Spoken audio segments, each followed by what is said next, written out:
तो हेडिंग क्या लगवाया था हमने? कॉन्टिनेंटल, चलो लिखेंगे कॉन्टिनेंटल ड्रिफ्ट थ्योरी, है ना, महाद्वीपीय विस्थापन सिद्धांत, continental drift theory.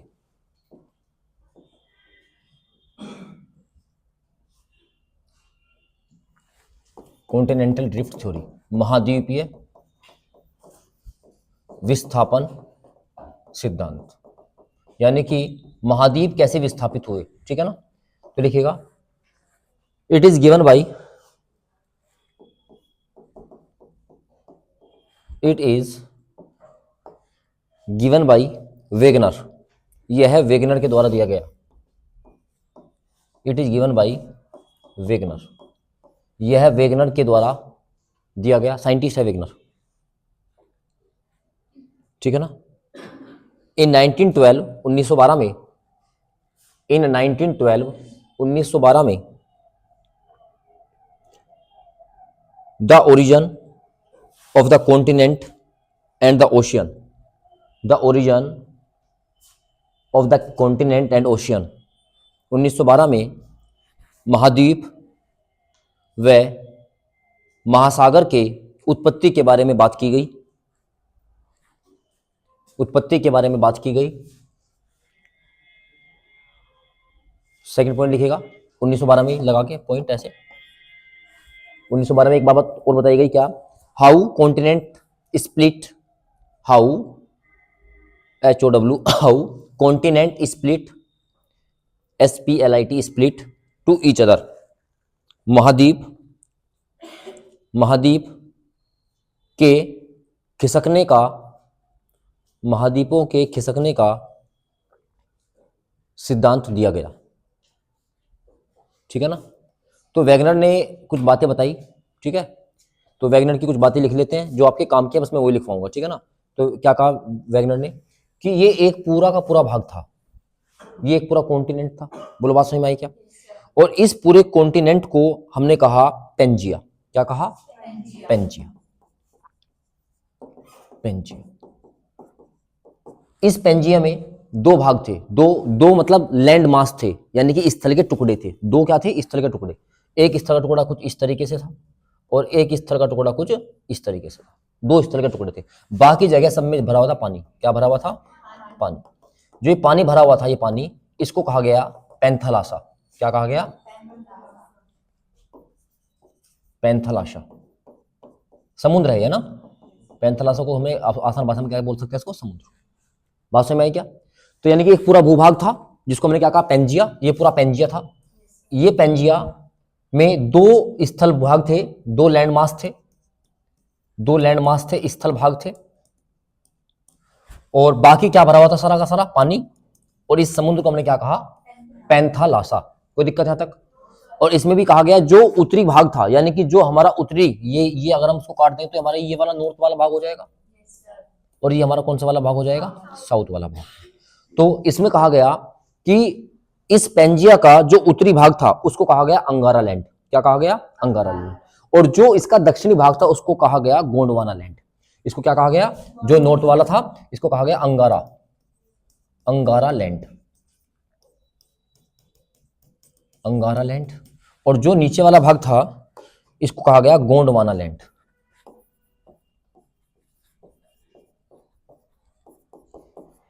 Gondwana land. बेटा ये ध्यान रखना, नॉर्थ और साउथ के क्वेश्चन बताता है।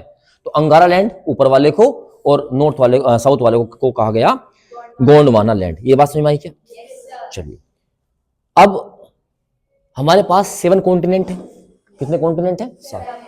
तो अब यहां से बताया गया नॉर्थ में जो है तो वे अंगारा लैंड से टूटे होंगे, और जो साउथ में है वो हमारे किससे टूटे होंगे? गोंडवाना लैंड से टूटे होंगे। तो यहां पे लिख देते हैं नॉर्थ और यहां लिख लेते हैं साउथ। ये वैगनर ने एक अपना सिद्धांत दिया, ये उसके हिसाब से हम बात कर रहे हैं, ठीक है ना। अब यहां पे देखिएगा नॉर्थ में, यानी कि नॉर्थ का मतलब हो गया अंगारा लैंड, अंगारा लैंड। तो नॉर्थ में देखेंगे आप एशिया, एशिया नॉर्थ का भाग है, बोलो है ना। यूरोप, मैं एक बार आपको मैप भी दिखा दूंगा, यूरोप, और इसके बाद नॉर्थ अमेरिका, उत्तरी अमेरिका, नॉर्थ अमेरिका, उत्तरी अमेरिका। तो ये सब तीनों भाग टूटे हुए होंगे वैगनर के हिसाब से अंगारा लैंड से। और जो साउथ में था उसको बोला हमने गोंडवाना लैंड। तो गोंडवाना से साउथ अमेरिका, दक्षिण America, South Africa, South Africa, Australia, South America, दक्षिणी America, South Africa, South Africa, Australia, Australia और अंटार्कटिका, अंटार्कटिका, अंटार्कटिका। तो ये 7 कॉन्टिनेंट आपके पास आते हैं, बोलो है ना। तो ये आपको पता होना चाहिए कि उत्तरी में, उत्तर में कौन से है, उत्तर में आज भी यही है। बस वैगनर के हिसाब से ये सारे के सारे जो बने हुए हैं ये अंगारा लैंड से बने हुए हैं, और जो साउथ वाले हैं सब बने हुए हैं गोंडवाना लैंड से। यहां से बात समझ में आई क्या?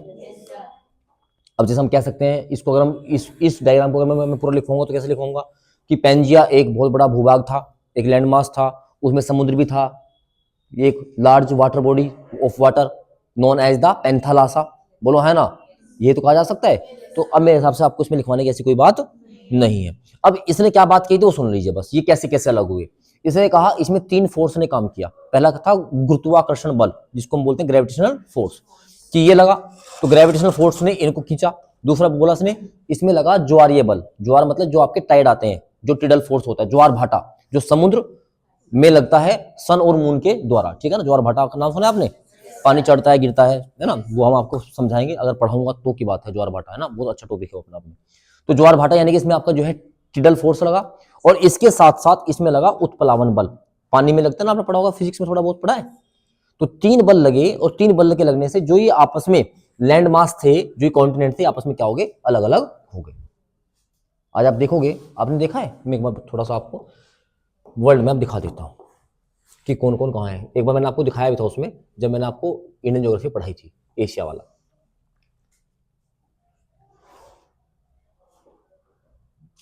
वर्ल्ड मैप देखिए,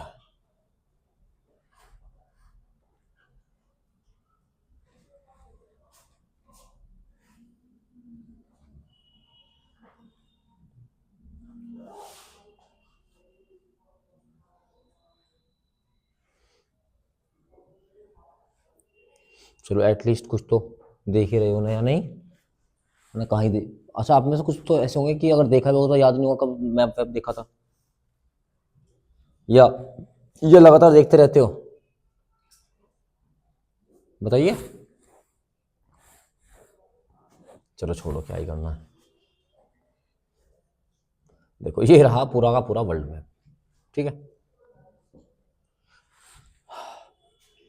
तो ये देखिएगा, तो ये कहा वैगनर ने, ये 0 डिग्री है, बोलो है ना, ये नॉर्थ वाला हिस्सा। तो ये पूरा पूरा आपको दिख रहा है, ये पूरा एशिया है, ये पूरा क्या है, एशिया। ये पूरा पूरा यूरोप है, क्या है, यूरोप है, दिखाई दे रहा है। ये पूरा नॉर्थ अमेरिका है, ये Canada, United States of America और मैक्सिको। साउथ में आएगा ये पूरा साउथ अमेरिका, ये Peru, Chile, Argentina, Uruguay, Paraguay, Bolivia, Brazil, Guyana, Venezuela वगैरह सब है ना। यहाँ वाले राष्ट्रपति को उठा के ले गया ये भाई, यहाँ से ले गया उठा के, ठीक है ना, ये ठीक है ना। ये है आपका वियना, सॉरी वियना कह रहा हूँ, वेनेजुएला, ठीक है ना। और ये आपका क्या है, यूनाइटेड स्टेट्स ऑफ अमेरिका, ठीक है। चलिए, ये पूरा पूरा साउथ अफ्रीका हो गया, ये पूरा आ गया, देखो ये आ गया, अल्जीरिया, लीबिया, नाइजर, चाड, माल, सब सब इसके अंदर आ गया पूरा पूरा, ठीक है ना। ये हमारा भारत है, तो एशिया का पार्ट है, ठीक है। और हमारा जो भारत है, इसको बताया जाता है कि ये जो है ना, आप देखो ये जो हिस्सा ना, आप इसको यहाँ पे लगा के देखो, यहाँ पे तो ये बिल्कुल सेट बैठ रहा है, ये दिख रहा है इतना हिस्सा। तो कहा जाता है भारत जो है पहले ये दक्षिण अफ्रीका का भाग था, ये इस थ्योरी के हिसाब से यहाँ पहुंचा, कॉन्टिनेंट ड्रिफ्ट हो रही है। और ये हमारा कौन सा हो गया, ऑस्ट्रेलिया हो गया। बात समझ में आई क्या? और फिर इसका पता कैसे लगाया जाता है? हालांकि अब जब इसने हैरी एस्ने और मॉर्गन ने दिया, तो मॉर्गन ने कहा कि जो चट्टानें यहाँ की थी, इस हिस्से की, साउथ अफ्रीका की, वही चट्टानें हमारे यहाँ पर मिलती, जो हमारा वेस्टर्न घाट है, बोलो है ना। सेम वेजिटेशन, वही वनस्पति यहाँ मिलती, जलवायु वही मिलती है, तो इसका मतलब ये हिस्सा यहाँ का रहा होगा। तो उसकी थ्योरी को ज्यादा अच्छा माना गया। ये जो हम थ्योरी पढ़ रहे हैं, ये पढ़नी पड़ती है वैगनर के द्वारा, लेकिन ये थ्योरी अपने आप में सफिशिएंट नहीं है। उसने कहा इन जो हमारे पास ये गुरुत्वाकर्षण बल था, उत्प्लावन बल था, या फिर ज्वार भाटा बल था, इतना इसमें इतना फोर्स नहीं हो सकता कि ये कॉन्टिनेंट को ड्रिफ्ट करा सके। बात समझ में आई क्या? जो अपनी बातों को ज्यादा कन्विंस कर पाया दुनिया को, उसकी थ्योरी को मान ली जाती है। बात समझ में आई क्या? तो ये बात थोड़ी समझ में आ गई।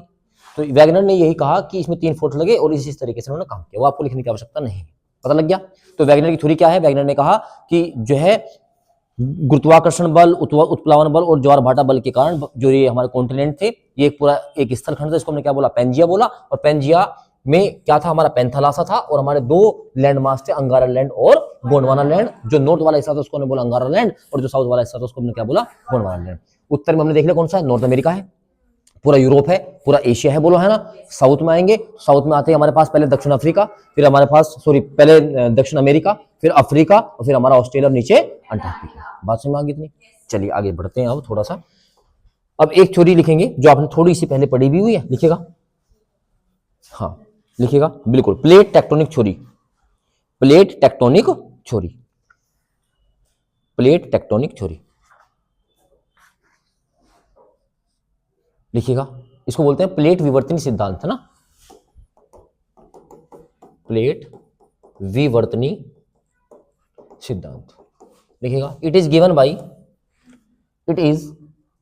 By Harry हेस। हैरी हेस, ये तो आपने पढ़ा हुआ है। यह हैरी हेस के द्वारा दिया गया, एंड एक्सप्लेन बाई मॉर्गन, तथा मॉर्गन के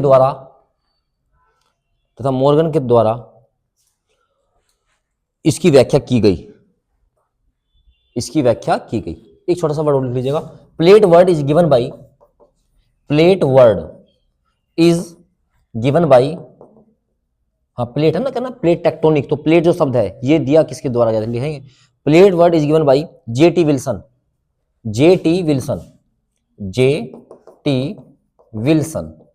प्लेट वर्ड J.T. विल्सन के द्वारा दिया गया। ये क्वेश्चन एग्जाम में पूछा गया है SSC CPO में। प्लेट शब्द किसने दिया है? तो प्लेट दिया है J.T. विल्सन के द्वारा प्लेट शब्द दिया गया है, ठीक है ना। चलिए इतनी बात समझ में आई क्या? चलिए, तो प्लेट टेक्टोनिक थ्योरी में क्या कहा गया है? तो कहा गया है यह एक चट्टानों का बहुत बड़ा खंड है। It is a large part of rocks, बोलो है ना। चलिए कुछ सब लिखते हुए चलेंगे, लिखिएगा। यह है, हम बात कर रहे हैं किसकी? प्लेट की। किसकी बात कर रहे हैं? प्लेट है क्या एक्चुअल में? लिखिएगा प्लेट के बारे में। It is a large block of rocks, या लार्ज पार्ट ऑफ रॉक्स। यह चट्टानों का एक बड़ा खंड है, यह चट्टानों का एक बड़ा खंड है, यह चट्टानों का एक बड़ा खंड है। अब देखो इसके 2 पार्ट होंगे, एक तो अपर पार्ट होगा और एक क्या होगा? Lower part. जो अपर पार्ट होगा उसको बोलेंगे दुर्बलता मंडल, एस्थ्रोनोस्फेयर।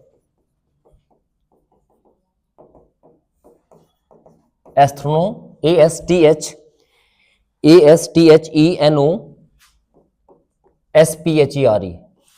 एस्थ्रोनोस्फेयर। ऊपर वालों को बोलेंगे क्या? दुर्बलता मंडल। और नीचे वालों को क्या बोला जाएगा? लिथोस्फेयर। लिथोस्फेयर, LITHOSPHERE, यानी कि स्थल मंडल। तो 2 पार्ट हो गए, अपर और लोअर, दुर्बलता मंडल और लिथोस्फेयर, स्थल मंडल। कोई समस्या है इसमें? चलिए, ऐसा माना जाता है कि जो बड़ी प्लेटें हैं, मेजर प्लेट्स जो हैं हमारे पूरी पृथ्वी पर, वो 7 हैं बड़ी प्लेटें। मेजर प्लेट कितनी है? 7। और इनमें जो सबसे बड़ी प्लेट मानी जाती है वो मानी जाती है अपनी यूरेशिया, जो आपने पढ़ी थी, बोलो है ना, याद है ना? यूरेशियन, यानी कि जो इसी के टकराने से क्या बना था? हिमालय का पर्वत का निर्माण हुआ था। सबसे बड़ी जो हमारे पास प्लेट है उसका नाम क्या है? यूरेशिया। चलिए, और माइनर प्लेट लगभग 20 मानी जाती है। लिखना चाहो तो लिख लो उसको भी, छोटी प्लेटें। हालांकि ये दुनिया भर की हैं, लेकिन जो हमारे काम की हैं हम उसको पढ़ेंगे। जो माइनर प्लेट्स हैं, कि छोटी प्लेटें, वो कितनी है हमारे पास? 20 है। चलिए, अब यहां से 2 प्लेटें होती है। देखो, एक प्लेट वो है जो कॉन्टिनेंटल प्लेट है, महाद्वीप की प्लेट है, और एक प्लेट वे है जो ओशियनिक प्लेट है, जिसके ऊपर समुद्र टिका हुआ है, बोलो है ना। तो यानी कि हमारे पास 2, यहां से बहुत अच्छा क्वेश्चन बनाऊंगा मैं एक, ठीक है। पहली बात, तुम्हारे पास कितनी प्लेट हो गई? 2। एक क्या होगी? कॉन्टिनेंटल प्लेट, कॉन्टिनेंटल, NANTIAL, इसको बोलेंगे महाद्वीप। जो हमने देखा ना 7 महाद्वीप है, बोलो है ना। कॉन्टिनेंटल प्लेट लिखते हो चलो, और साइड में लिखो यहां पर ओशियनिक प्लेट, ओशियनिक प्लेट, महासागरीय प्लेट, महासागरीय प्लेट, महासागरीय प्लेट। तो हमेशा ध्यान रखिएगा, जो आपकी कॉन्टिनेंटल प्लेट होगी ये हमेशा ग्रेनाइट की बनी होगी। क्या बनी होगी? ग्रेनाइट। ग्रेनाइट। और जो हमारी ओशियनिक प्लेट होगी, महाद्वीप महासागरीय प्लेट होगी, हमेशा बेसाल्ट से बनी होगी। किसकी बनी होगी? बेसाल्ट। ध्यान रखिएगा, बेसाल्ट। ये बहुत इंपॉर्टेंट बात है।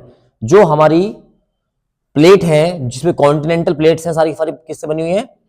ग्रेनाइट से। और जो हमारी ओशियनिक है वो किससे बनी हुई है? बेसाल्ट से। ठीक है ना? चलिए, इतनी बात समझ में आ गई क्या? चलो अब एक छोटा सा हेडिंग लगाओ, मूवमेंट ऑफ प्लेट्स। जो आपने पढ़ रखा है पर फिर भी लिखते हो। चलो, मूवमेंट ऑफ प्लेट्स, प्लेटों की गति, प्लेटों की गति।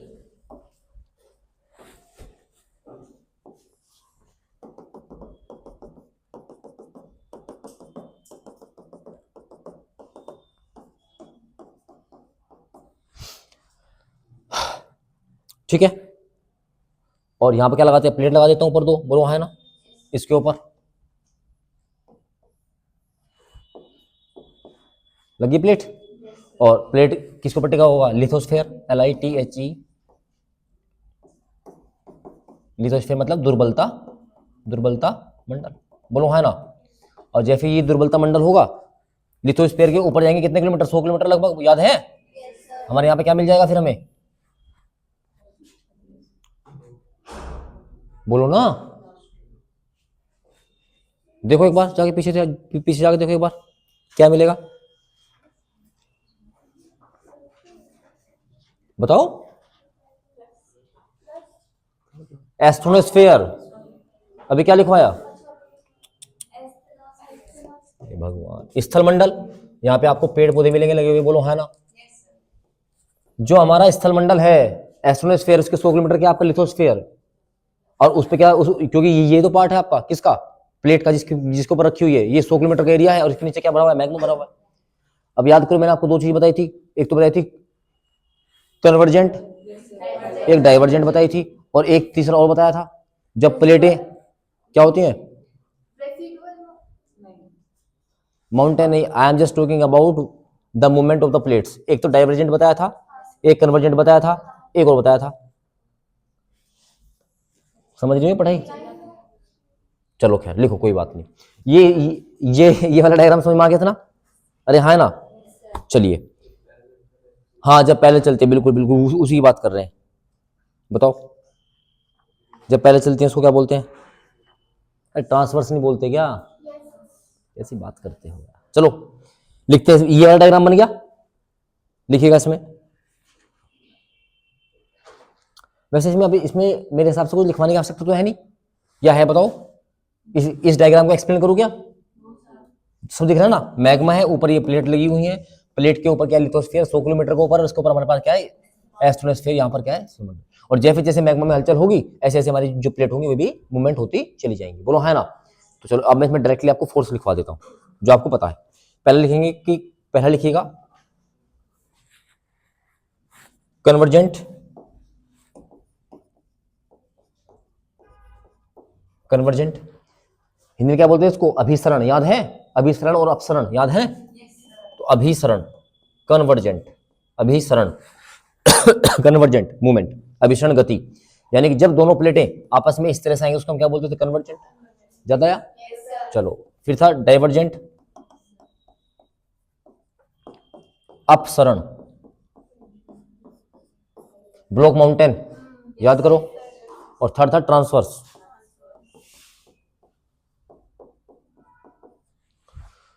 ट्रांसवर्स, TRANSVERSE, इसको बोलते थे संरक्षी, संरक्षी गति, याद है? ये ऊपर और ये नीचे, पैरेलल गति, ठीक है ना। आप वहां पे देख सकते हो दोनों प्लेट को पे ये मूवमेंट करके, ठीक है ना।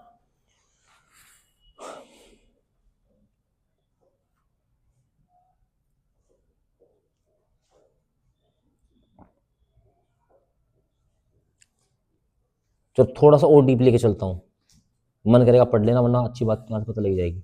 तीनों गति हो गई, ये आपकी अच्छे से पढ़ी गई जब आपने माउंटेन्स पढ़े थे। अब हम बात करते हैं थोड़ा सा और, कि हमने पढ़ा प्लेट दो होती है, मतलब ये तो नहीं, ये तो मूवमेंट हो गया। एक ओशियनिक प्लेट होती है और एक कॉन्टिनेंटल प्लेट होती है। अब अगर दोनों दोनों कॉन्टिनेंटल टू कॉन्टिनेंटल टकरा रही है तो क्या बनेगा, दोनों ओशियनिक टू ओशियनिक टकरा रही है तो क्या होगा, एक कॉन्टिनेंटल टकराए एक ओशियनिक टकराए तो क्या होगा, है ना बेहतरीन। भाई प्लेट दो हो गए ना, किसके अंदर कौन सा मूवमेंट होगा, चलो स्टार्ट करते, लिखिएगा पहला एफ लिखिएगा, पहला हेडिंग लगाएंगे कन्वर्जेंट ऑफ प्लेट्स। अगला पेज लेते हैं, प्लेटों का या प्लेटों की अभिसरण गति, कन्वर्जेंट ऑफ प्लेट्स। इसमें अगर कॉन्टिनेंटल टू कॉन्टिनेंटल टकराए, महाद्वीपीय प्लेट से महाद्वीपीय प्लेट टकराई, आप तो लिख सकते हैं या समझ जाओ तो लिख लो, कॉन्टिनेंटल टू कॉन्टिनेंटल प्लेट, तो हमेशा फोल्डेड माउंटेन बनेगा, मोड़दार पर्वत हमेशा बनेगा, फोल्डेड माउंटेन मोड़दार पर्वत, मोड़दार पर्वत का निर्माण हमेशा तब होगा जब दो कॉन्टिनेंटल प्लेट आपस में टकरा रही होंगी। सेकंड, अगर कॉन्टिनेंट प्लेट टकराए ओशियनिक से, यानी कि महाद्वीपीय प्लेट महासागरीय प्लेट से टकराए, महाद्वीपीय प्लेट महासागरीय प्लेट से टकराए तो हमेशा निर्माण होगा ज्वालामुखी मोड़दार पर्वत, ज्वालामुखी वोल्केनिज्म फोल्डेड माउंटेन, ज्वालामुखी मोड़दार पर्वत, वोल्केनिज्म फोल्डेड माउंटेन, ज्वालामुखी मोड़दार पर्वत। यानी पहली बात तो ये होगी, यानी जब कॉन्टिनेंटल जो प्लेट होगी ओशियनिक से टकराएगी तो पहले तो क्या होगा, ज्वालामुखी का विस्तार, ज्वालामुखी जब बन जाएगा उसमें भी कौन सा पर्वत बनेगा, मोड़दार पर्वत।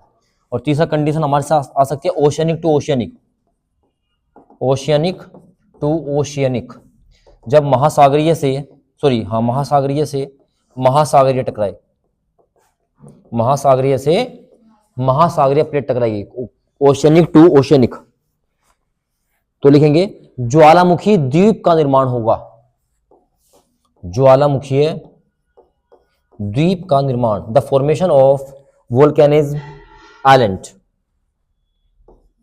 The formation of volcanism island, जो द्वीप बने ना द्वीप, भाई ये भी हो सकता है भाई वहां पे दो प्लेटें टकराई हो ओशियनिक टू ओशियनिक, तो वहां पे क्या होगा, ज्वालामुखी निकलेगी, लावा बाहर आएगा, जम जाएगा, तो वो तो भाई पर्वत बना है, तो जो समुद्र का तल होगा उससे बहुत ऊपर जाएगा, और जब चारों तरफ पानी हो जाएगा वो हिस्सा ऊपर उठ जाएगा, उसको हम क्या बोलेंगे, द्वीप बोलेंगे। तो इस तरह से ज्वालामुखी द्वीप का निर्माण भी कब होता है, जब आपका ओशियनिक प्लेट टू ओशियनिक होगा, और यहां पर प्लेटों का मूवमेंट कैसा होना चाहिए, कन्वर्जेंट, यानी कि प्लेट इस तरफ टकरानी चाहिए, ऐसे टकरानी चाहिए, क्योंकि आपको पता है जब प्लेट ऐसे टकराएंगी तभी हिस्सा ऊपर उठेगा। बात समझ में आई क्या, क्योंकि अगर दूर जाएंगी तो ब्लॉक माउंटेन बन जाएगा। अगर आपने पहले वाले लेक्चर बहुत ढंग से रिवाइज कर रखे हैं, आपको यहाँ पे कोई समस्या आने वाली नहीं है। चलिए लिखेंगे इसमें आगे, divergent of plates, divergent of plate में क्या होगा,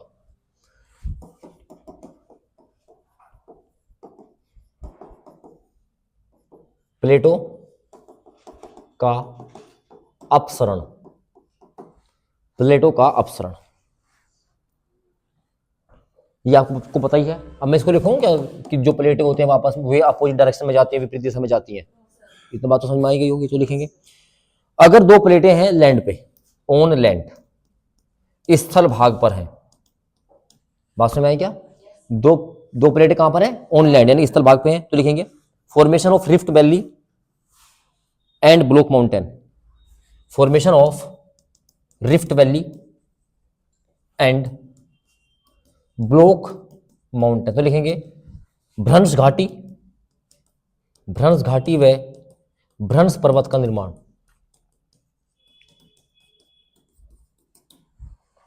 भ्रंश घाटी व भ्रंश पर्वत का निर्माण। भारत में सतपुड़ा रेंज, विंध्याचल रेंज सब क्या है, ये आपके भ्रंश पर्वत हैं। अगर हम बात करेंगे ब्लॉक रिफ्ट वैली की, तो रिफ्ट वैली आपकी नर्मदा है, तापी है, जो ये बनाती जाती है, सब क्या है आपकी रिफ्ट वैली है, जिसका निर्माण हुआ है किससे, डाइवर्जेंट ऑफ प्लेट से। आपको सब चीजें याद आनी चाहिए। चलिए अगर ये पानी में हो जाए, लिखेंगे इन वाटर, जो प्लेटों का डाइवर्जेंट है वो कहां हो जाए, पानी के अंदर हो जाए, है ना, पानी में, लिखेंगे formation of ridge, RIDGE, ridge को बोलते हैं कटक, क्या बोलते हैं, कटक, या ट्रेंच, TRENCH, ट्रेंच, इसको बोलते हैं गर्त, क्या बोलते हैं, गर्त बोलते हैं, ठीक है ना। तो महासागर में स्थित पर्वत, मैंने एक छोटी वीडियो दिखाई थी आपको, दिखाई थी ना एक वीडियो समुद्र के अंदर की, आपने देखा था वहां पे पहाड़ भी थे, वनस्पति थी, तो यानी कि ऐसे पर्वत जो महासागर के अंदर होते हैं, समझ रहे हो ना, उनको क्या कहा जाता है, कटक या रीज कहा जाता है। गर्त जो गड्ढे होते हैं, गार्ज, बहुत बड़े बड़े गड्ढे होते हैं, उनको क्या बोलते हैं, ट्रेंच बोलते हैं। जैसे मैरियाना ट्रेंच, इस दुनिया का सबसे गहरा बिंदु कहां पर है, मैरियाना ट्रेंच, जो आपका पैसिफिक ओशियन के अंदर है। जब मैं आपको ओशियनोलॉजी पढ़ाऊंगा, महासागरीय विज्ञान, तब बताऊंगा उस चीज को, ठीक है ना। तो मैंने सिर्फ ये बताया, अगर प्लेटों का डाइवर्जेंट हो रहा है, अगर स्थल पे हो रहा है तो क्या बनेगा, रिफ्ट वैली और ब्लॉक माउंटेन, और अगर पानी में जा रहा है तो पानी में क्या बनेगा, रिज बनेगा, या फिर क्या बनेगा, ट्रेंच बनेगा। बात समझ में आ गई थी यहाँ तक, कोई समस्या यहाँ तक? चलिए एक और लिख लीजिएगा लास्ट में, तीसरा मोमेंट हमारा कौन सा है,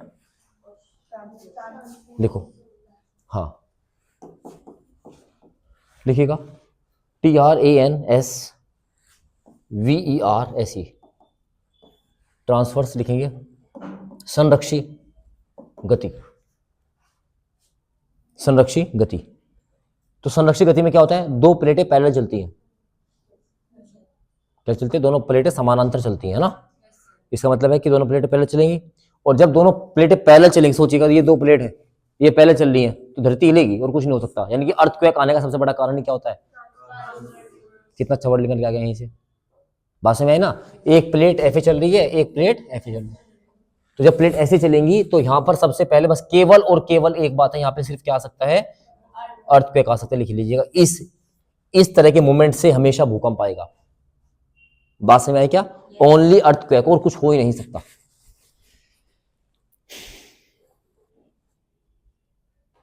एक आपने वर्ड सुना होगा, ring of fire, ring of fire. इस रिंग ऑफ फायर में, ये हालांकि पैसिफिक ओशन में है, अलग बताऊंगा उसमें, इसमें 63% अर्थक्वेक आता है, सोचिएगा, 63% भूकंप रिंग ऑफ फायर में, 63% चांसेस यहां पर किसके रहते हैं, अर्थक्वेक के।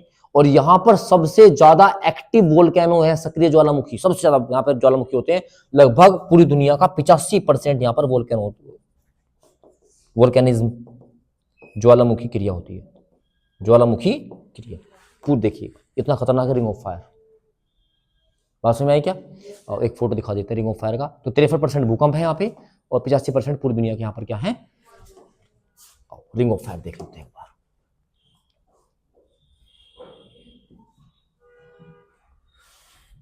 कुछ नया मिल रहा है,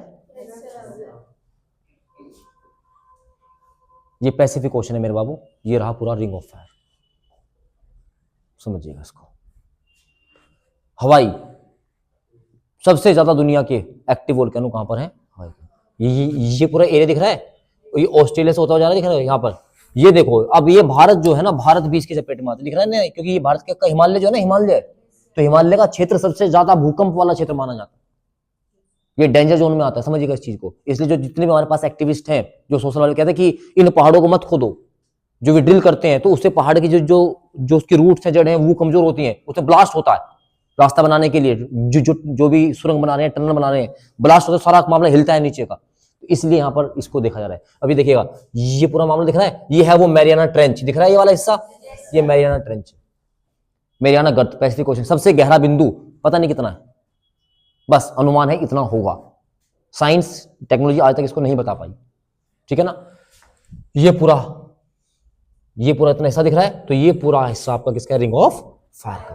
तो ये पैसिफिक ओशन है, पूरा समुद्र, और ये देखिएगा आप पूरी लाइन आप यहाँ पे दिख रही हो, ठीक है ना। तो ये जितने भी देश आपको दिख रहे होंगे, ये देखो, ये आपका फिलीपींस है, आता रहता है मामला, जापान है, आता रहता है मामला, बात समझ में आई क्या। तो ये पूरा आप देखिएगा इस तरह से, ये आपका नजाका प्लेट होगी या इंडो ऑस्ट्रेलियन प्लेट होगी यहाँ पर। चलो इसको हम बाद में और देखते हुए चलेंगे, बात समझ में आई क्या। चलो, और तुम्हारे काम की इसमें कोई बात जो मैं आपको बता सकूं, बस इतनी ही है, ठीक है। चलिए, देख लिया। चलो, सेंट हेलिस, ये जो दिख रहे हैं ना आपको, ये सारे वोल्केनो है, देखो ये लिखा हुआ है इन 2004 अर्थक्वेक एंड द सुनामी, नाम सुना था क्या, यही है वो, 2011 में अर्थक्वेक एंड सुनामी, ये अब जो आपको इससे दिख रहा है ना, ये सारे अर्थक्वेक और वोल्केनो वाले हैं। समझिएगा इस चीज को, सबसे ज्यादा दुनिया की जो आपको ये लाइन दिख रही है, पूरी दुनिया का 85% लगभग यहाँ आता है। बात समझ में आई क्या? चलिए थोड़ा सा सब आगे बढ़ते हैं, बाकी जब मैं आपको वोल्केनो वगैरह बताऊंगा तो 2-4 अच्छे से पीडीएफ बना के मैं वहां पे आपको दिखाऊंगा। चलो या वोल्केनो का चलो एक बार देख ही लेते हैं, कोई दिक्कत नहीं है, 3D फिगर देख लेते हैं एक बार। Ring of fire,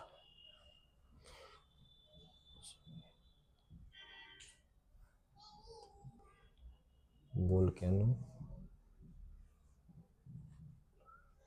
canoe,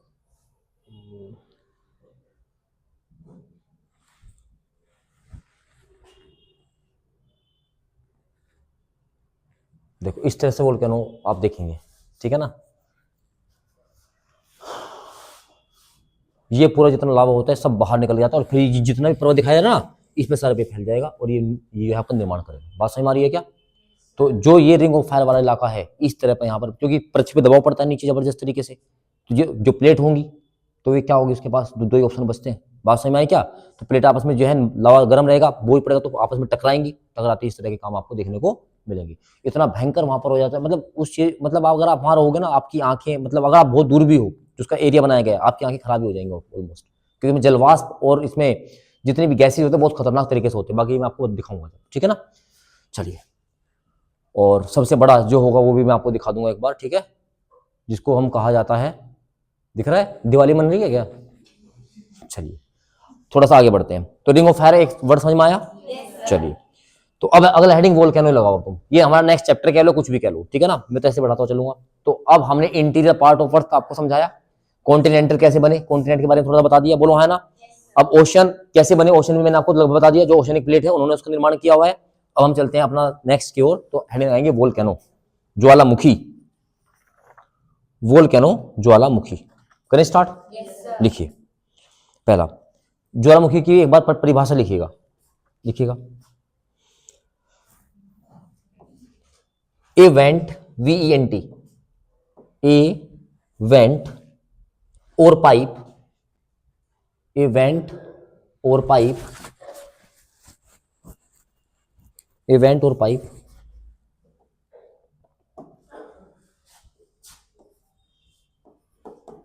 A went और पाइप थ्रू द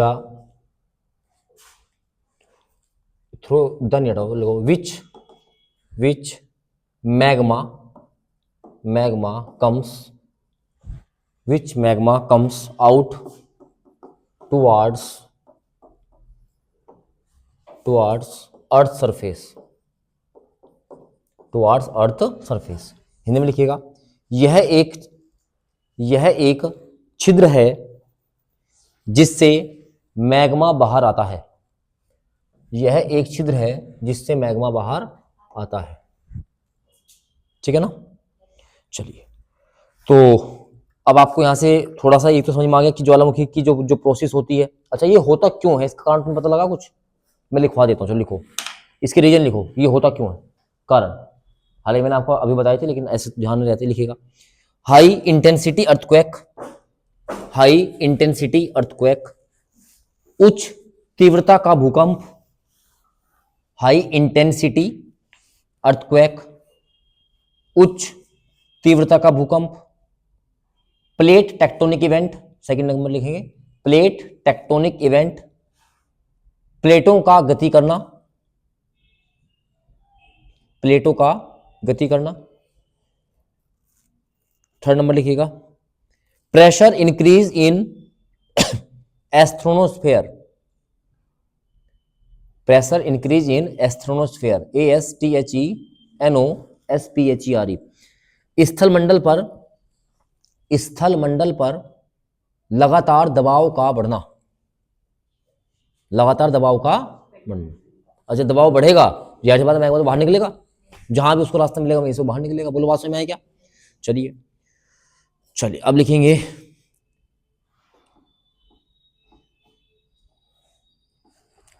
अब लिखिएगा इसमें नेक्स्ट पॉइंट बना के, वोल्केनिज्म, ज्वालामुखी प्रक्रिया कैसे होती है,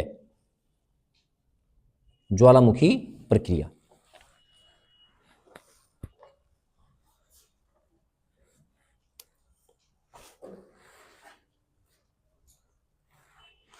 ठीक है ना।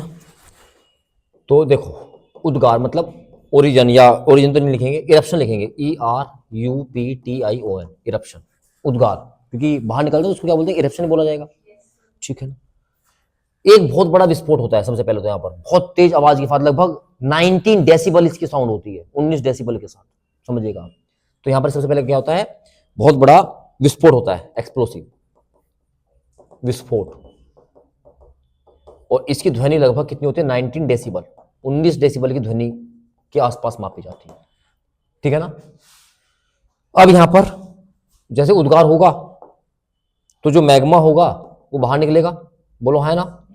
मैग्मा का उद्गार होगा, जब मैग्मा का उद्गार होगा तो बाहर आएगा। इस मैग्मा में पता है क्या क्या होता है आपको, जब ये बाहर निकलता है इसमें क्या क्या कंपोजिशन होता है, इसका जो कंपोजिशन होता है, कंपोजिशन यानी कि इसमें क्या क्या होता है, संगठक, संगठक, इसमें आपका बहुत सारे गैसेस होती हैं, गैसें, इसमें आपका जल वाष्प होता है, वाटर वेपर,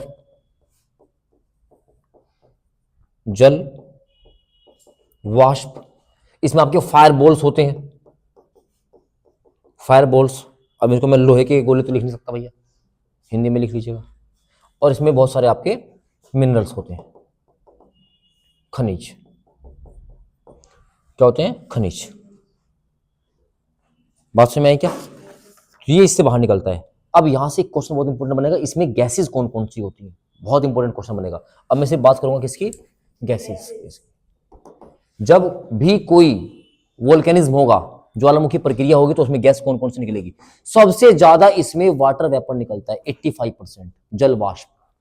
सबसे ज्यादा क्या होता है इसमें, वाटर वेपर, जल वाष्प, जल वाष्प। जल वाष्प की आपको क्वांटिटी लिखनी पड़ेगी एग्जाम में, 85%, जहां मिलेगा आप ऑप्शन लगा के आएंगे, 85%, बस एक की याद रखनी है। बाकी carbon dioxide, CO2, carbon dioxide, फिर SO2, सल्फर डाइऑक्साइड, SO2, और H2S, H2 सबसे कम निकलती है। तो वाटर वेपर सबसे ज्यादा कितना है, 85%, 85%।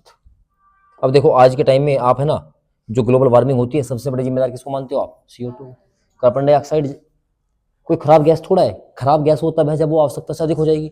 अगर CO2 ना होता तो पृथ्वी पर जीवन संभव ही नहीं है। अब हमने, अब देखो जितने भी वाहन चल रहे हैं, फैक्ट्रियां चल रही हैं, सब चीज आपको पता ही है, ग्लोबल वार्मिंग बढ़ेगी बढ़ेगी, बोलो है ना। चलो खैर ये बात सब है। तो मैग्मा बदलेगा गैस में, और फिर गैस बराबर क्या हो जाएगा, लावा, बोलो है ना। बताओ लिक्विड फॉर्म को क्या कहते हैं, मैग्मा, पक्का। लिक्विड, लिक्विड को क्या बोलते हैं, मैग्मा, बोलो है ना। मैग्मा से क्या बनेगी, फिर भाई गैस बाहर निकलेगी बन के, और फिर वो जब ठंडा हो जाएगा तो क्या बन जाएगा, वो सॉलिड बन जाएगा फिर वो। और इसी लावे से बनने वाले को क्या बोलेंगे हम, रॉक्स, चट्टाने, बेसाल्ट रॉक्स। अगला चैप्टर हमारा फिर क्या आएगा, चट्टानी आएगा, ध्यान रखिएगा। चट्टान, और चट्टान से क्या बनेगी, मिट्टी। ये बहुत लंबे समय की प्रक्रिया होती है, आप मिट्टी देख रहे हो ना, ये सब मिट्टी जो है किससे बनी है, चट्टानों से बनी है। पता है मिट्टी के भी बहुत सारे डेफिनेशन होती हैं कि कितने कण, कितने mm के कण को मिट्टी कहेंगे, ठीक है ना। सिल्ट किसको कहा जाएगा, सोयल किसको कहा जाएगा, तो चलो खैर वो देखेंगे बाद में। तो इतनी बात समझ में आएगी क्या, चलिए। और फिर समझिएगा, जब ये वोल्केनिज्म हो जाएगा और ये वाटर वेपर होगा, जल वाष्प, बोलो है ना, तो जल वाष्प जाएगा आपका एनवायरनमेंट के अंदर। जो जल वाष्प होगा ये जाएगा आपका, जलवायु नहीं, जल वाष्प, ये जाएगा किसके अंदर, आपका वायुमंडल के अंदर, वायुमंडल में जाएगा, एनवायरनमेंट में जाएगा, और वायुमंडल में जाके फिर ये कराएगा बारिश, क्या कराएगा, बारिश कराएगा। समझिएगा इस चीज को। बारिश पता है कैसे होती है, पता ही होगा, तो मान लेता हूं पता है, अरे है ना। लेकिन ये बारिश वो बारिश नहीं जिसमें तुम गाना गा सको, ये होती है एसिड रेन। क्या होती है ये, एसिड रेन होती है, क्योंकि इसमें सारा का सारा मामला किसका, गैसों का होता है, ठीक है ना। पता है इस बात का, तो चलो, जलवाष्प है, इसका कंडेंसेशन हुआगा, कंडेंसेशन होने के बाद क्लाउड बनेंगे, फिर क्लाउड टकराएंगे और बरस जाएंगे, लेकिन हम सब गैस हैं तो क्या बनेगा इससे, जो इससे रेन होगी, इसके कंडेंसेशन के बाद, इसके कंडेंसेशन के बाद जो रेन होगी वो रेन होगी आपकी एसिड रेन। ये क्वेश्चन एग्जाम में आया हुआ है एक बार कि बताइए अम्लीय वर्षा कि किसी भी ज्वालामुखी के बाद या ज्वालामुखी क्रिया के बाद कैसी वर्षा होती है, तो अम्लीय वर्षा होती है। इसको बोलते हैं संघनन प्रक्रिया, संघनन प्रक्रिया, ठीक है ना, क्योंकि जलवाष्प का जब कंडेंसेशन होता है इसी से बनता है क्लाउड। क्या बनता है? क्लाउड बनेगा, बादल बनेगा, ठीक है ना। संघनन प्रक्रिया से होगी रेन, और रेन को हम क्या कहेंगे? Acid rain. और एक बात और, एसिड रेन तो होगी ही होगी, उसके साथ भूकंप आने के भी 70% चांस है। और अगर ये प्रक्रिया ओशियन के अंदर हो गई तो सुनामी तय है। बात समझ में आई क्या? बारिश तो होगी होगी, इसके बाद यहां पर हमारा सेकंड पॉइंट क्या है कि हमारा जो है अर्थक्वेक, भूकंप आने की भी प्रबल संभावना है, भूकंप भी आएगा, भूकंप भी आएगा। तो समझ रहे हो ना, वोल्केनिज्म के रीजन क्या है, हो क्यों रहा है, हो कैसे रहा है, और प्रभाव क्या पड़ रहे हैं। बात समझ में आई कि नहीं आई? तो भूकंप भी आएगा। हो इसलिए रहा है क्योंकि प्लेट टेक्टोनिक थ्योरी हो रही है, हो इसलिए रहा है क्योंकि यहां पर जो प्रेशर है वो बढ़ता हुआ जा रहा है, अरे है ना। हो कैसे रहा है कि जो मैग्मा है वो एक जो वेंट या पाइप के द्वारा बाहर आएगा, उसमें बहुत सारा आपको क्या मिलेगा? वाटर वेपर मिलेगा, CO2 मिलेगा, SO2 मिलेगा, N2S मिलेगा। और फिर क्या होगा? जैसे ही वो बाहर निकलेगा तो जो जलवाष्प होगा उसका कंडेंसेशन होकर बादल बनेगा, बादल बन के बारिश कैसी होगी? आपकी अम्लीय वर्षा हो जाएगी, और वहां पर अर्थक्वेक भी आएगा। आप चीजों को बिल्कुल तरीके से पढ़ेंगे तो आपको सब चीजें याद हो जाएंगी। हो गया यहां तक? चलिए अब हम बात करते हैं type of volcano. Type of volcano, ज्वालामुखी के प्रकार। टाइप ऑफ वोल्केनो, ज्वालामुखी के प्रकार। दो तो आपने पढ़े थे ना, एक्टिव वोल्केनो और डोरमेंट। भारत में दो है, एक्टिव वोल्केनो कौन सा? बैरन, याद है ना, और नारकोंडम क्या था? डोरमेट, प्रक्षुब्ध। बोलो बात समझ में आई क्या? चलो याद है तो बहुत बढ़िया है, तो लिखते हैं। तो तीन टाइप होते हैं भैया, लिखो। पहला ऐसे बना लीजिएगा, यहीं पे लिखते हुए चलेंगे, फिर इसके नीचे कौन सा क्या है वो लिख देंगे, ठीक है। सबसे लिखेंगे एक्टिव वोल्केनो, सक्रिय ज्वालामुखी, एक्टिव। एक्टिव वोल्केनो, एक्टिव लिख लिया, हिंदी में सक्रिय, सक्रिय ज्वालामुखी, सक्रिय ज्वालामुखी यानी कि जहां पर वोल्केनो होते जा रहे हैं अभी भी। सेकंड लिखेंगे डोरमेंट, डोरमेंट वोल्केनो, इसको बोलते हैं प्रक्षुब्ध, प्रक्षुब्ध ज्वालामुखी, प्रक्षुब्ध ज्वालामुखी। नंबर 3 लिखेंगे बाबू डेड, मृत ज्वालामुखी, डेड वोल्केनो, यानी कि अब इनमें कोई भी आने की संभावना नहीं है, ठीक है ना।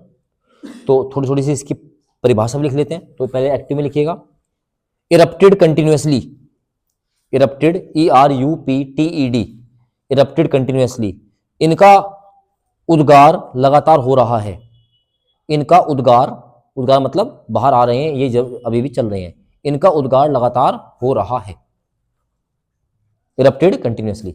डोरमेंट में लिखिएगा, डोरमेंट में लिखिएगा at present, at present, at present silent, at present silent, वर्तमान में शांत है, वर्तमान में, हिंदी में लिखेंगे वर्तमान में शांत है, एट प्रेजेंट जैसा लिखेंगे साइलेंट, वर्तमान में शांत है। पॉसिबिलिटी ऑफ इरप्शन, इसी के नीचे लिखेंगे पॉसिबिलिटी ऑफ इरप्शन, लेकिन लेकिन उद्गार की संभावना है, लेकिन उद्गार की संभावना है। Possibility of eruption, ERRUPTION, possibility of eruption. और आगे लिखेंगे डेड में no possibility, no possibility of eruption in future, no possibility, no possibility of eruption in future. लिखेंगे हिंदी में भविष्य में उद्गार की कोई संभावना नहीं है, भविष्य में उद्गार की कोई संभावना नहीं है। हो गया इतना कान? चलो, तो अब हम थोड़ा से एक्टिव वोल्केनो देखते हैं जो हमारे काम के हैं। लिखेंगे एक्टिव वोल्केनो में आप लिखिएगा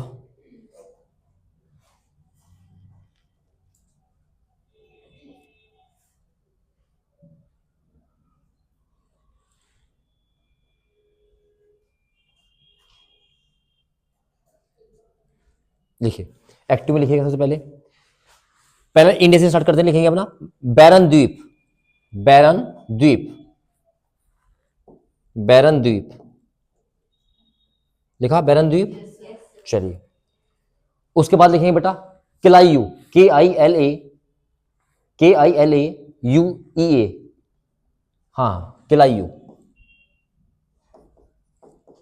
आप जाके थोड़ा सा काम करें तो आपको बस एक काम और करना है, तो मैं चाहता हूं आप जाके देखें, मतलब एटलीस्ट कैसे होगा। इनके कंट्री आप लिखेंगे क्योंकि ये एग्जाम में आएगा। मैं चाहूँ तो भी लिखवा दूंगा किस देश में है, आपको बताना है जो ये किलायू है किस देश में है। मोबाइल भी क्या मतलब खुश हो जाएगा, वाह, मतलब मैं जिसके हाथ में हूँ यार, मतलब क्या क्या सर्च कर रहा है। नहीं, गूगल वाला पागल हो जाएगा, बोला भारत के बच्चे पढ़ने लगे, माइक्रोसॉफ्ट पागल हो जाएगा, है ना। तो है ना, तो आपको बस ये बताना है कि किलायू किस देश में है। ये एग्जाम में पक्का क्वेश्चन आएगा, ध्यान रखिएगा। सेकंड लिखेंगे माउंट एटना, मोस्ट इंपोर्टेंट है mount Etna, mount Etna, mount Etna, है ना। ये इटली का है लेकिन आप इसको अपने आप से देख के लिखेंगे, ठीक है ना। ये भी एक्टिव वोल्केनो है, ठीक है, mount Etna. मोनालोवा,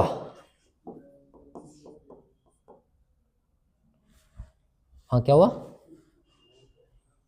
mount Etna मोनालोवा, America का है, यूएसए का, ठीक है ना, बहुत एक्टिव वोल्केनो है ये भी। आगे लिखेंगे आप, आगे लिखिएगा mount Elbrus, mount Elbrus, EREBUS, ठीक है ना। आगे लिखिएगा स्ट्राम्बोली, ST, मैं बोल रहा हूं STRAMBOLI,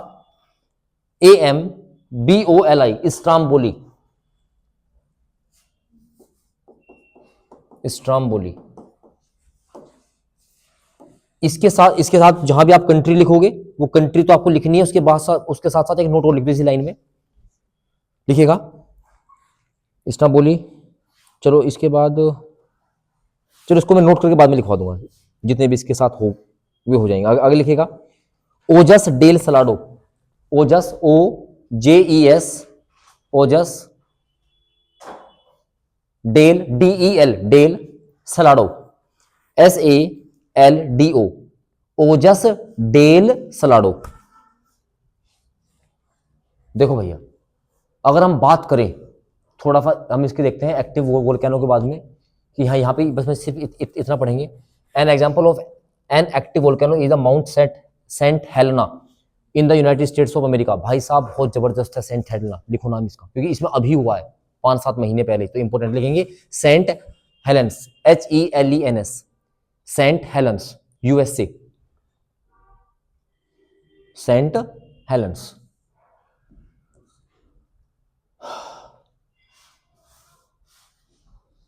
हो गया, चलो किलायू हो गया, और कुछ तो रहा तो नहीं हमारा, एक बार देखते हैं। एल्ब्रश हो गया, एटना हो गया, स्ट्राम्बोली हो गया, बस ठीक है। इतने हमारे एग्जाम के हिसाब से इंपॉर्टेंट है, बाकी आप एक बार और नजर देखो, दिख रहा है ये एक्चुअल में आपकी पिक्चर है, समझिएगा इस चीज को, ये होता है वोल्केनिज्म, ठीक है।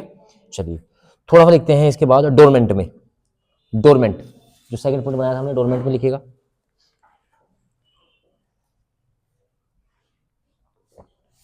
फ्यूजियामा, FUJIYAMA, फ्यूजियामा, जापान में पड़ता है फ्यूजियामा, ये डोरमेंट है, ठीक है ना। सेकंड लिखेंगे एक अपने भारत का लिखो नारकोंडम,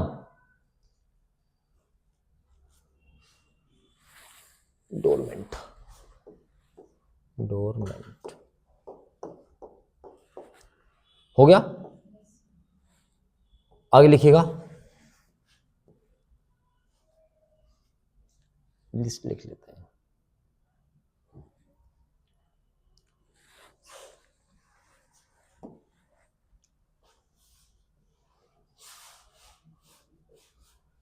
आगे लिखिएगा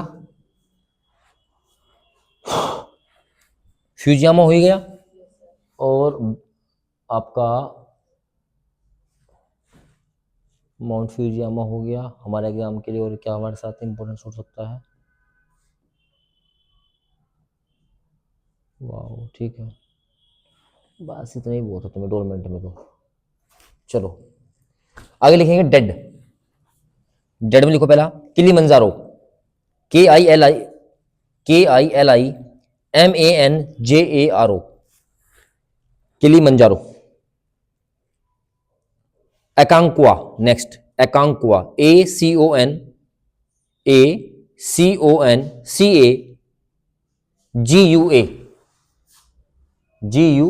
हिंदी में लिख लेंगे एकांक्वा,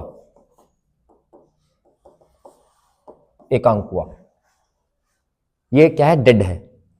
आगे लिखेंगे पोपा, POPA, पोपा। ठीक है जी, पोपा। चलो अब नोट बना के कुछ बात में लिखवा रहा हूं, वो लिखते हो चलो आप नोट में। लिखिएगा पहला,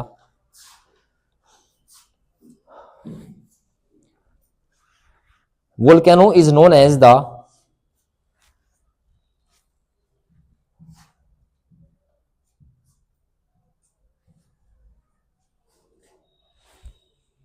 volcano is known as the safety wall of earth, safety wall of earth। ज्वालामुखी को पृथ्वी का सुरक्षा कवच कहा जाता है।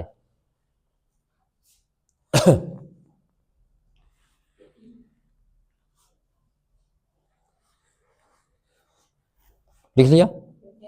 चलिए आगे लिखेंगे world highest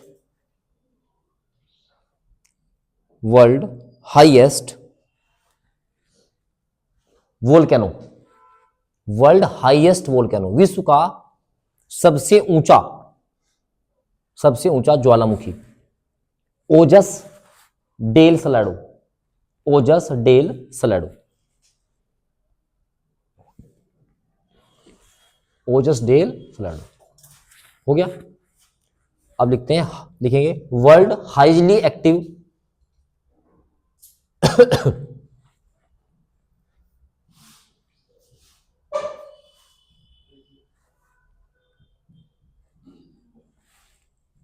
world highly active volcano, नाम लिखेंगे किलायू।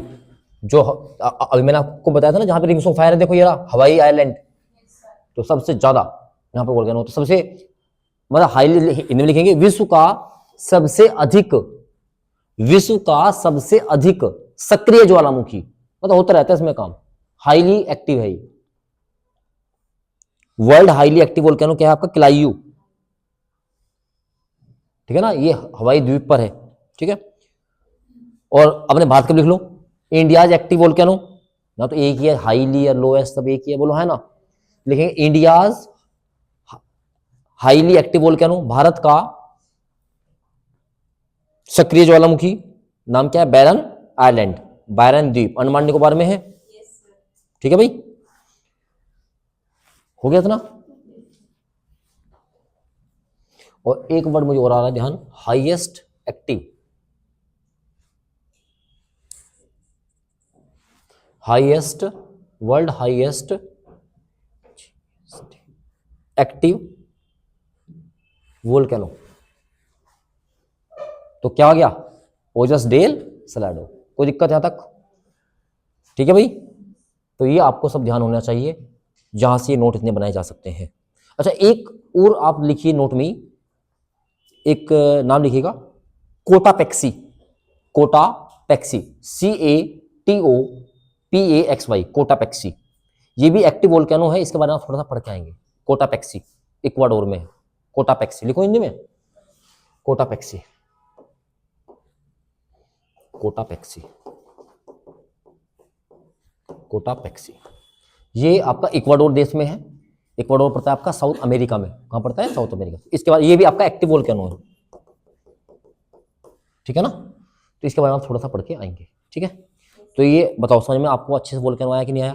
वोल्केनो समझ में आपको अच्छा इसलिए आया है क्योंकि आपने इंटीरियर पार्ट ऑफ अर्थ अच्छे से समझा है, और कोई कारण नहीं है, वरना आप समझ पाते प्लेट वगैरह कुछ नहीं समझ पाते। ठीक है, तो नेक्स्ट चैप्टर का नाम लिख के छोड़िएगा भैया, रोक, क्योंकि अब हम इससे चट्टान बनाएंगे। नेक्स्ट चैप्टर करेंगे रोक। टाइम क्या हुआ मुझे एक टाइम बताओ? 12:16। क्या विचार है? नहीं मैं तो पढ़ा दूंगा, तुम्हारा विचार बताओ। चले लिखो चट्टानों के बारे में, थोड़ा बहुत कर ले। लिखो all substance all substance found in lithosphere, all substance SUBSTANC found in lithosphere, स्थल मंडल में पाए जाने वाले सभी पदार्थ, स्थल मंडल में पाए जाने वाले सभी पदार्थ क्या है? चट्टान। क्या है? रॉक्स। और ये दो तरह से होते हैं, सॉफ्ट और हार्ड, कठोर और मुलायम। सब्सटेंस कैसे हो सकते हैं? कठोर और मुलायम। अब समझिएगा, एक मैं छोटा सा आपको एक फ्लो चार्ट बनवाता हूं रॉक्स के लिए, देखिएगा। सबसे पहले हमारे पास कोई एलिमेंट होगा, बोलो है ना, तत्व, ये एलिमेंट है, तत्व। ये मिनरल हो सकता है, भाई मिनरल भी अपना एलिमेंट है कि नहीं है? तो क्या हो सकता है? मिनरल मतलब खनिज हो सकता है, मिनरल मतलब खनिज। अब ये जो एलिमेंट से मिनरल के पास पहुंचे हम, अब जो मिनरल है, ये मिनरल हमें कहां से मिलता है? रॉक से। कहां से मिलता है? मतलब चट्टान, बोलो है ना। और चट्टान आपकी होती है तीन तरीके से। किन तरीके से? तीन तरह। अभी इनके नाम लिखेंगे, लेकिन जो ये चट्टान है ये आपको मिलेगी लिथोस्फीयर में, बोलो है ना। स्थल मंडल, बताओ है ना। स्थल मंडल से क्या मिले? चट्टान। चट्टान में क्या मिले? से क्या बने? अब हमने यहीं पर हम इस रॉक्स को पढ़ेंगे, अभी हम यहाँ लिख देते हैं। रॉक कितनी तरह की होती है? तीन तरह की चट्टान होती है, ठीक है ना। पहले लिखिएगा, फर्स्ट रॉक का नाम लिखिए भैया, इग्नस, IGNEOUS, आग्नेय चट्टान, जो आग से बनी हो तो क्या बोलेंगे? आग्नेय। आग से तो एक चीज बन रही है, लावा, मैग्मा, बोलो है ना।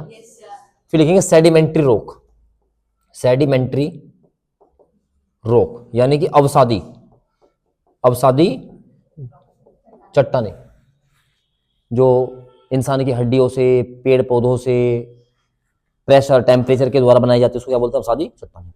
और फिर जब इन पे जब सेडिमेंट्री रॉक्स होती हैं, जब इन पे धूप लगेगी, इन पे वर्षा होगी, इस पे हवायु चलेगी, तो ये अपना रूप बदलना शुरू कर देती है, ठीक है ना। उसको क्या बोलते हैं? मेटामॉर्फिक, रूपांतरित चट्टान। तो लिखेंगे मेटामॉर्फिक, METAMOSPHIC, रूपांतरित चट्टान। तो तीन चट्टान हमारे पास होगी, है ना। इग्नस रॉक होगी, सेडिमेंट्री रॉक होगी और मेटामॉर्फिक रॉक होगी। कोई दिक्कत? अब बस इन्हीं के बारे में पढ़ने। एक मैं साइकिल बना देता हूँ आपकी, उस साइकिल में आपको सब कुछ लिखवा देता हूँ। तो एक हेडिंग लगेगा रॉक साइकिल, दिखाई दे रहा है सबको? ये तो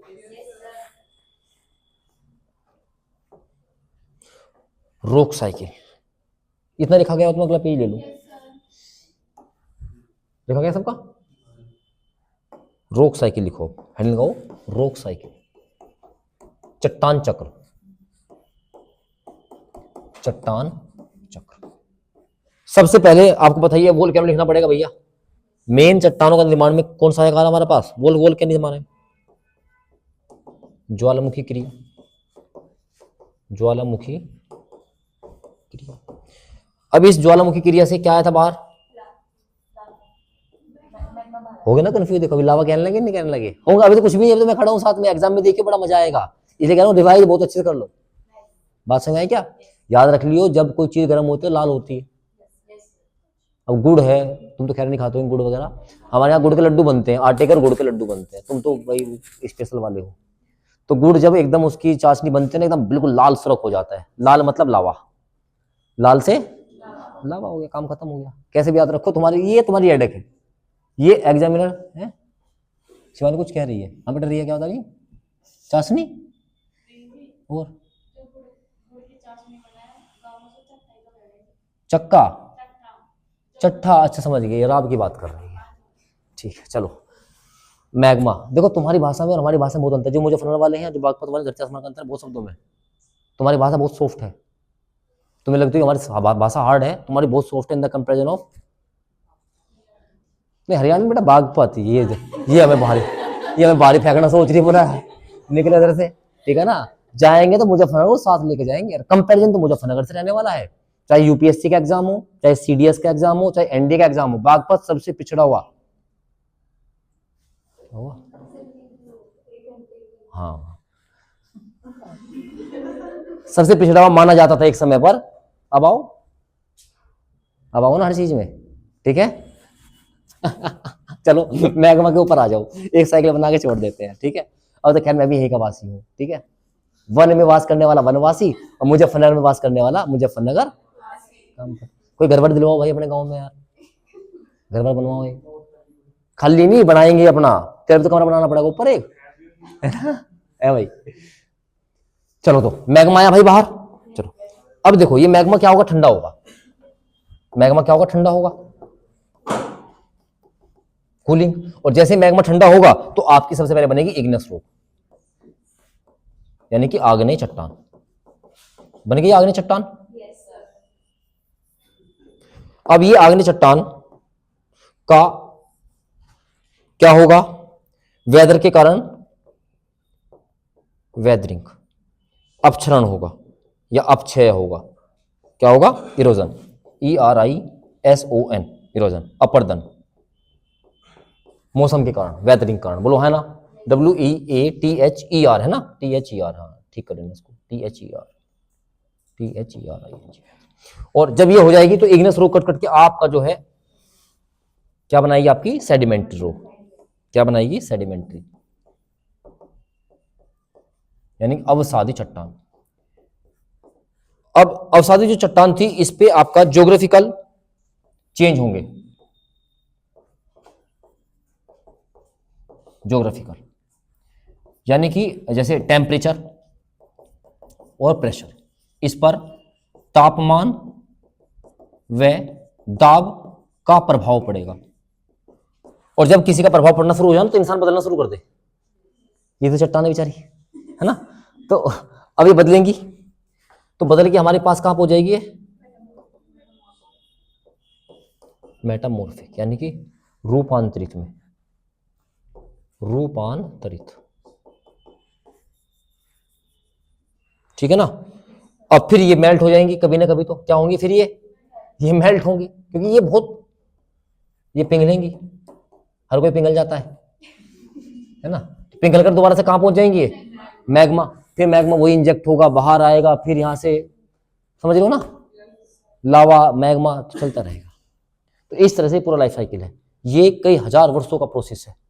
ये नहीं कि सर दिखाओ ये तो हमारे पास आगे मेटामॉर्फिक होगा, ये सब बनाओ इसका, है ना, ऐसा नहीं हो, ऐसा पॉसिबल नहीं होगा, ठीक है।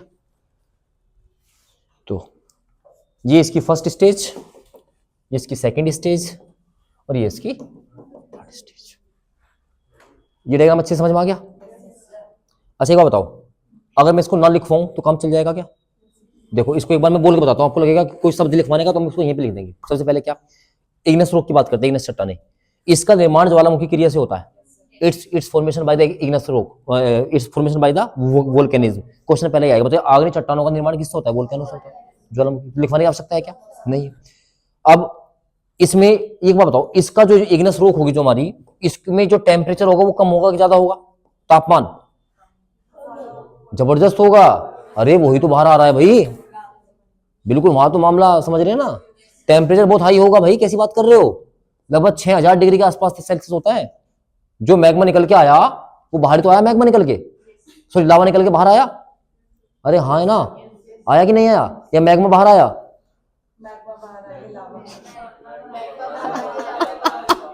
ठीक है, तो बाहर आया।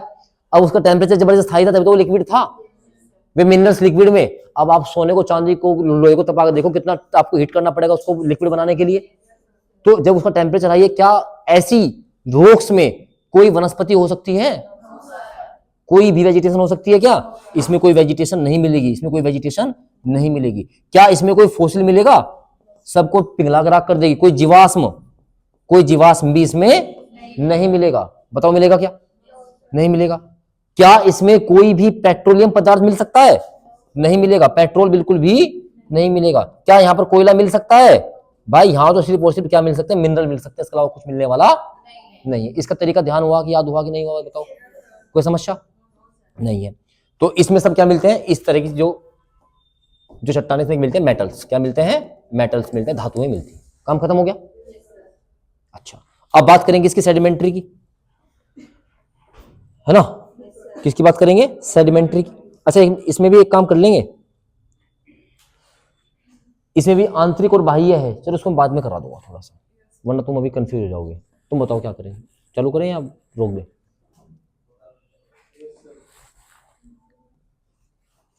क्योंकि इसमें भी 2 चट्टानें आएंगे अभी।